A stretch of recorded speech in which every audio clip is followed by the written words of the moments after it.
ఇక బాణుడనే అసురుడొకడున్నాడు, అతన్ని కూడా వధించాలి. సమయం వచ్చినప్పుడు నాతో కలిసి దేవతలు, వసువులు, సాధ్యులు మళ్ళీ ఈ కృష్ణుడి వద్దకు వస్తాము అని ఇంద్రుడు బలరామకృష్ణులకు వసుదేవుణ్ణి, ప్రధానమైన యాదవులను కౌగిలించుకున్నాడు. ప్రధానమైన వారిని సత్కరించాడు. సాత్వికతో మాట్లాడాడు. ఉగ్రసేనుణ్ణి కౌగిలించుకున్నాడు. అందరి దగ్గర సెలవు తీసుకున్నాడు. శ్రీకృష్ణుడి వద్ద సెలవు కూడా తీసుకున్నాడు. అందరూ చూస్తూ ఉండగా తనతో పాటు ఉన్న సచీదేవితో కలిసి ఐరావతాన్ని ఎక్కాడు. అప్పుడు ఐరావతం ఘింకారాలు చేసింది. ఝింకారాలు, ఘింకారాలు.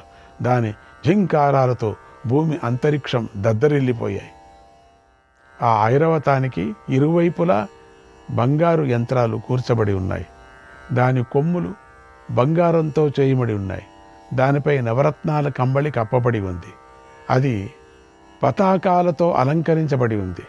ఎల్లప్పుడూ మదజలాన్ని ప్రవహిస్తూ ఉంటుంది. అది బంగారు మాలను ధరించి ఉంది. ఆ ఐరావతంపై ఇంద్రుడు మందరాచలానికి వెళ్ళి సూర్యుడిలాగా ప్రకాశించాడు. తర్వాత ఇంద్రుడు అంకుశాన్ని తీసుకొని అగ్నిదేవుడితో కలిసి స్వర్గానికి వెళ్ళాడు. ఆయన వెనకాల మరుద్గణాలు, కుబేర వరుణులు విమానంలో వెళ్ళారు. ఇంద్రుడు వాయుపథాన్ని దాటాడు, వైశ్వానర పథాన్ని దాటాడు. ఆ తర్వాత సూర్యుడు ప్రయాణం చేసే మార్గాన్ని చేరి అక్కడ అదృశ్యమయ్యాడు. ఆ తర్వాత ద్వారకలో యశోద, రేవతి, రుక్మిణి, సత్యభామ, జాంబవతి, శింశుమ, విశోక, లక్ష్మణ, సుమిత్ర, కేతుమ, ఉగ్రసేనుడి రాణులు ఇంకా ఎంతోమంది శ్రీకృష్ణుడు దర్శించాలని సభామంటపానికి వెళ్ళారు. వారందరి ముందు దేవకి, రోహిణి వాళ్ళు ఉన్నారు. వారు బలరాముడితో కలిసి కూర్చొని ఉన్నటువంటి శ్రీకృష్ణుడిని చూశారు. వారు రావటాన్ని గమనించి బలరామకృష్ణులు వెంటనే పైకి లేచి రోహిణికి, దేవకీకి, మిగిలిన తల్లులందరికీ నమస్కారం చేశాడు. దేవకీదేవి ఒక ఆసనంలో కూర్చొని బలరామకృష్ణులను దగ్గర కూర్చోబెట్టుకుంది. తర్వాత అక్కడికి ఒక్క క్షణంలో యశోద యొక్క కూతురు వచ్చింది. ఆమె శరీరం వెలిగిపోతూ ఉన్నది. ఏకానంగేతి యామాహు కన్యాం తాం కామరూపిణీం, కన్యాం తాం కామరూపిణీం యత్కృతే సగణం కంసం, యత్కృతే సగణం కంసం జగాన పురుషోత్తమగా, జగాన పురుషోత్తమగా. కామరూపిణి ఆమెను ఏకానంగా అని అంటారు. ఆమె కారణంగానే శ్రీకృష్ణుడు కంసుణ్ణి సపరివార సహితంగా వధించాడు. బలరాముడు ఆమె వద్దకు వెళ్ళి ఎంతో ప్రేమతో శిరస్సు మీద ముద్దు పెట్టుకొని ఆమె ఎడమ చేతిని పట్టుకున్నాడు. శ్రీకృష్ణుడు వెళ్ళి ఆమె కుడి చేతిని పట్టుకొని సభలోకి తీసుకొని వచ్చాడు. అలా సోదరులతో కలిసి ఆమె వస్తుంటే సభలోని వారందరూ ఆమెను చూసి చాలా సంతోషించారు. పేలాలు, పుష్పాలు, నేతిలో కూడిన అక్షతలను వారిపై చల్లారు. తర్వాత బాలురు, వృద్ధులు, బంధువులు ఎంతో ఆనందంతో శ్రీకృష్ణుడి దగ్గర కూర్చున్నారు. తర్వాత కామరూపిణి అయిన ఏకానంగా అదృశ్యమైపోయింది. అనంతరం శ్రీకృష్ణుడు తన భవనంలోకి వెళ్ళి రుక్మిణీదేవితో కలిసి ఆనందించాడు. తర్వాత సత్యభామ, జాంబవతి మొదలైన తన భార్యలను కూడా ఆనందించగలిగాడు. తర్వాత రుక్మిణీదేవి ఇంటికి వెళ్ళాడు. నాయనా ధర్మరాజా, ఇది శ్రీకృష్ణుడి యొక్క విజయగాథ. ఇందుకోసమే శ్రీకృష్ణుడు మనుష్యలోకంలో జన్మించాడు. అందరికీ ఆనందం చేకూర్చాడు. దేవతలకు కూడా సాధ్యం కాని పనులు చేశాడు. అంటే ఇక్కడ వ్యాస భగవానుడు ఎక్కడెక్కడ ఏమేమి చెప్పలేంది అన్ని ఇక్కడ చెప్పుకొని వచ్చేశాడు. ఎక్కడెక్కడ వదిలేశాడో వ్యాస భగవానుడు ఇక్కడ పూర్తి చేసేసుకున్నారు. అబ్బా, మొత్తానికి అంతా మనకు తెలిపారు జనమేజయుడికి వైశంపాయన మహర్షి. కృష్ణుడి కథను ఇంకా ఎక్కువ చెప్పుకొని వస్తున్నారు. ఎంత చెప్పినా చాలదు. ఆ సమయంలో బాణాసుర వధన గురించి చెబుతున్నాడు. బలిచక్రవర్తి పెద్ద కొడుకు పేరు బాణుడు. బలిచక్రవర్తి కథ మనం విన్నాం కదా ఇంతవరకే. పాతాళ లోకానికి వెళ్ళాడని వామనావతారంలో. పాతాళ లోకంలో ఆయనకి రాజ్యాన్ని ప్రాప్తిస్తూ ఆ కృష్ణుడి యొక్క లీల ఎటువంటిదంటే, బలిచక్రవర్తి ఇంటి ముందర నేనే కాపలాగా ఉంటానని కూడా చెప్పాడు. ఎందుకంటే బలి భక్తుడు. కానీ కొన్ని అధర్మాలు చేయటం వల్ల బలి నశించడం జరిగింది. అంతేగాని లేకపోతే బలి ఖండితంగా నశించేవాడు కాదు. దేవతల రక్ష కోసం బలిని పాతాళానికి పంపించాల్సి వచ్చింది. లేకపోతే బలిని పంపించాల్సిన పని లేదు. దేవతలను పీడించాడు. కొంచెం అహంకారం కొంచెం నెత్తికెక్కింది అన్నట్టుగా. మనం దత్తాత్రేయుడి చరిత్ర కూడా విన్నాం కదా. దత్తాత్రేయ చరిత్రలో స్వామి అవతారం అది కూడా ఒకటే. దత్తాత్రేయ అవతారం కూడా చాలా బాగా మహాభారతంలో దత్త చరిత్రని చెప్పుకొని వెళ్ళారు. అక్కడ పరశురాముడు కార్తవీర్యార్జునుడికి గర్వం ఎక్కువైనప్పుడు దత్తుడే ఆ పరశురాము రూపంలో వెళ్ళి ఆ కార్తవీర్యార్జునుడిని హతమార్చాల్సి వచ్చింది. అది మనం చెప్పుకున్నాం. అని వీళ్ళందరూ కూడా భక్తులైనప్పటికీ వరగర్వితులై వరాన్నే మరిచిపోయి వాళ్ళు అధర్మాన్ని వాళ్ళు ఆశ్రయిస్తారు. ఎప్పుడు అధర్మం ఆశ్రయించిన తర్వాత ఆ పరమాత్ముడు వేరు వేరే రూపాలతో వచ్చి వాళ్లను సంహరించక తప్పదు, శిక్షించక తప్పదు. ఈ కథలంతా వింటూ వింటూ ఇప్పుడు ఈ బలిచక్రవర్తి పేరు వచ్చింది కాబట్టి చెప్పుకున్నాం కాస్త. పెద్ద కొడుకు పేరు బాణుడు. ఆ బాణుడు చాలా బలవంతుడు. అతడికి 1000 చేతులు ఉన్నాయి. అతడు గొప్ప తపస్సు చేసి రుద్రుణ్ణి ఆరాధించాడు. ఆ తపస్సుకు శంకరుడు ప్రత్యక్షమై అతడికి చాలా వరాలు ఇచ్చాడు. ఇక్కడేమవుతుందంటే ఒక ప్రశ్న మనకు అనిపిస్తుంది. ఈ రాక్షసులందరూ కూడా శివుణ్ణే తపస్సు చేసుకొని ఎక్కువ తక్కువ అదే వస్తుంది కదా, వాళ్ళకే ఎక్కువ వరాలు ఇచ్చాడు అనిపిస్తుంది మనకు.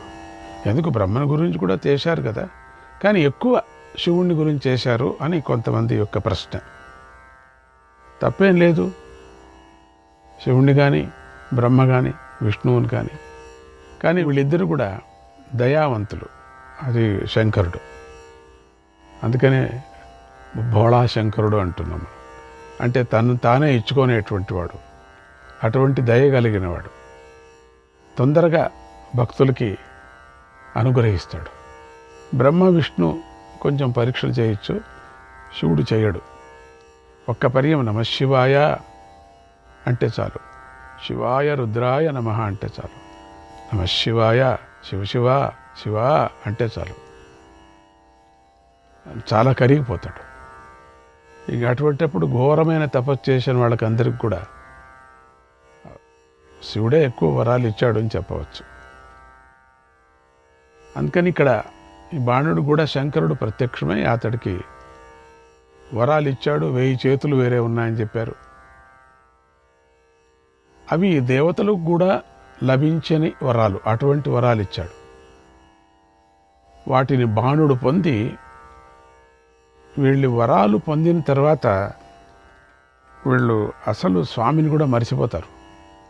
ఈ భస్మాసురుడు ఉన్నాడు అనుకోండి, భస్మాసురుడు కూడా వరాన్ని పొందాడు. స్వామి, నేను ఎవరి తల మీద చేయబెడితే వాళ్ళు కాలిపోవాలి, నేను పరీక్ష చేస్తానని శివుడి మీదే తల మీదనే చేయబెట్టడానికి వెళ్ళాడు. పరిగెత్తాడు, అన్ని లోకాలు తిరిగాడు. కానీ విష్ణు బుద్ధివంతుతో రాక్షసుల్ని సంహారం చేస్తాడు. ఎంత బుద్ధివంతుతో వారాహ అవతారంలో కానీ లేక నరసింహ అవతారంలో కానీ వామన అవతారంలో కానీ ఎంత చమత్కారంగా వాళ్ళకి మోక్షాన్ని ప్రసాదించాడు. వాళ్ళను సంహారం చేశాడనే బదులు వాళ్ళకి ముక్తిని ప్రసాదించాడు. ఎందుకంటే వాళ్ళు కూడా పరమాత్ముడు భక్తులే కదా. అకస్మాత్తుగా అట్లా అయిపోతారు. రావణాసుడు ఎంత మంచివాడు, రావణ బ్రహ్మాన్ని పిలిపించుకున్నవాడు. కొన్ని సందర్భాల్లో పూర్వజన్మ పాపం, చుట్టూ ఉండేటువంటి రాక్షసుల యొక్క పాపం తానే మోయాల్సి వచ్చింది. అందుకని అనవసరంగా ఆ సీతామాతను తీసుకొచ్చాడు. దాని నుంచి ఏమైంది, అతను కూడా శివభక్తుడే కదా. ఆ విధంగా వాళ్ళని అందరినీ కూడా తనలో చేర్చుకుంటా. అప్పుడు ఈ భస్మాసుడు పరిగెత్తుకొని వెళ్ళి విష్ణు దగ్గరికి వెళ్ళినప్పుడు విష్ణువు ఒక మోహిని రూపాన్ని పొంది వాడితో నృత్యం చేస్తుంది. నాతో పాటు నువ్వు కూడా నృత్యం చేయి చూస్తావు, అప్పుడు నువ్వేమైనా చేయని. అదంతసేపు చేస్తానని నృత్యం చేస్తూ చేస్తూ ఆ యొక్క ముద్రలు ప్రదర్శించేటప్పుడు నాట్య ముద్రలంతా ప్రదర్శన చేస్తూ ఉంటుంది. మెల్లగా ఆ మోహిని, విష్ణు రూపంగా ఉండేటువంటి మోహిని తల మీద చేపెట్టుకుంటాడు. అప్పుడు కూడా ఈవిడు అదే మాది నేను కూడా చేస్తానని పెట్టుకుంటూ వాడే కాలిపోతాడు. సో బుద్ధితో రాక్షసుల్ని సంహారం చేసే పద్ధతి విష్ణువుకి. ఈ బ్రహ్మకు పాపం వరాలు ఇచ్చేదే పరిగెత్తిపోతాడు అంతే, మిగతాది వీళ్ళిద్దరే చూసుకుంటారు. ఇట్లా మనకు కథలంతా అవేదంగా వస్తుంటాయి. దాని యొక్క అంతరార్థాలు కూడా చాలా అద్భుతంగా ఉన్నాయి. ఒక కథలాగా అనుకోవకండి, ఇది అదేదో కాకమ్మ కథ, భూవమ్మ కథ అనుకోకూడదండి. మీరు నిదానంగా దాన్ని చూస్తే దాని అర్థాలు చాలా బాగా మనకు తెలుస్తాయి. ఇక్కడ ఈ బాణుడిది కూడా అదే విధంగా అయింది. అది ఆ బాణుడు పొంది గర్వించాడు. శోణితపురాన్ని రాజధానిగా చేసుకొని ఇక తన ప్రతాపాన్ని చూపించాడు. దేవతలను భయపెట్టి జయించాడు. జ్ఞాని గురువు అయిన శుక్రాచార్యుడు మాత్రము బాణుడు వృద్ధి చెందాలని ఎల్లప్పుడూ ప్రయత్నిస్తూ ఉంటాడు. ఎప్పుడు అదే. ఎందుకంటే శుక్రాచార్యుడు రాక్షసుల పరంగా వాళ్ళను బతికిస్తూ ఉంటారు, వాళ్ళకి జ్ఞానాన్ని ఇస్తూ ఉంటారు. ఎప్పుడు కనిపెట్టుకొనే ఉంటాడు, జాగ్రత్తలు వహిస్తూ ఉన్నాడు కూడా. ఆ బాణుడికి ఒక కూతురు ఉంది. ఆమె పేరు ఉష. ఆమె మేనక యొక్క కూతురైన శకుంతలలాగా అందంగా ఉంటుంది. ఎందుకు శకుంతలలాగా అన్నారంటే, శకుంతల పరిణయం సందర్భంలో శకుంతలను వర్ణన చేయటంలో చాలా అద్భుతంగా చేశారు అక్కడ. అందుకని శకుంతలలాగా అందమన్నారు. ప్రద్యుమ్న కుమారుడైన అనిరుద్ధుడు ఆమెను రహస్యంగా కలుసుకొని ఆనందించాడు. ప్రద్యుమ్న కుమారుడు, వారిద్దరూ సంతోషంగా ఉన్నారు. ఆ విషయం బాణుడికి తెలిసి కోపించి వారినిద్దరినీ కలిపి కారాగృహంలో పెట్టి బంధించాడు. అప్పుడు భవనాలలో ఉండవలసినటువంటి అనిరుద్ధుడు పాపం చెరసాలలో ఉన్నందుకు ఎంతో దుఃఖించాడు. బాణుడిచే బాధించబడి మూర్చిపోయాడు కూడా. ఆ సమయంలో నారద మహర్షి ద్వారకకు వచ్చి కృష్ణుని దర్శించి ఇట్లా అన్నాడు, కృష్ణ, యదువంశీయుల కీర్తిని వృద్ధి చేసేవాడా, నీ మనవుడైన అనిరుద్ధుణ్ణి బాణుడు బంధించి బాధిస్తున్నాడు. ఇప్పుడు ఆ అనిరుద్ధుణ్ణి చెరసాల నుండి విముక్తుణ్ణి చేసి కాపాడు, అతడికి కలిగిన కష్టాన్ని తొలగించు అన్నాడు. వెంటనే శ్రీకృష్ణుడు బాణుడు ఉన్న శోణితపురానికి బయలుదేరాడు. బలరాముణ్ణి కూడా ప్రద్యుమ్నుణ్ణి పిలిచి వారితో కలిసి గరుక్మంతుడిపైకి ఎక్కి బాణుడి నగరానికి వెళ్ళాడు చూడాలని చెప్పి. అక్కడ బాణుడి యొక్క శోణితపురం రాగి ప్రాకారంలో ఉంది, వెండి ద్వారాలతో ఉంది. ఇక ఈ భవన వర్ణాలు చాలా ఉంటాయి. రాక్షసులందరూ అంతే కదా. అప్పుడు ఈ కంచర రాళ్ళులాగా ఉండేవి బంగారులు. అవన్నీ కాలాంతంగా ప్రళయకాలంలో కరిగిపోయాయని చెప్తారు. అందుకనే కొన్ని కొండల్లో చిక్కుకుపోయాయి. నీళ్ళు వచ్చేటప్పుడు అట్లానే బంగారు కూడా వస్తూ ఉంటుంది, ఇప్పటికీ కూడా ఉన్నది అని చెప్తూ ఉంటారు కదా. అందుకని అప్పుడు బంగారం అంటే గారలాగా అన్నప్పుడు, మాణిక్యాలంతా గారలాగా అని, చిన్న చిన్న కంకర్రలాగా అని చెప్పచ్చు, కంకర రాళ్ళులాగా అని, అట్లా ఇసుకలాగా అని చెప్పాను కదా. అట్లా ఉండింది అప్పటికి. అది కాలాంతరంగా అవి కరిగిపోయాయి. అక్కడ వెండి ద్వారాలతో ఉంది, అక్కడ బంగారు భవనాలు ఉన్నాయి. అవి మణులతో పొదగబడి మురిసిపోతున్నాయి, మెరిసిపోతున్నాయి. అక్కడ ఉండే జనమంతా మెరిసిపోతున్నారు. అక్కడ ఉద్యానవనాలు సమృద్ధిగా ఉన్నాయి. ఆ నగరం నాట్యాలతోనూ గీతాలతోనూ శోభిల్లుతూ ఉంది. పక్షులు సరస్సులతో శోభిల్లుతోంది. అక్కడి ప్రజలు ఆరోగ్యవంతులై ఉన్నారు. ఆ బంగారు నగరాన్ని చూసి బలరామకృష్ణ ప్రద్యుమ్నులు ముగ్గురు ఆశ్చర్యపోయారు. తస్య బాణ పురస్యాసన్ ద్వారస్థా దేవతా సదా, ద్వారస్థా దేవతా సదా, మహేశ్వరో గుహశ్చైవ భద్రకాళీ చ పావకః, భద్రకాళీ చ పావకః, ఏతా వై దేవతా రాజన్ రరక్షస్తాం పురీం సదా.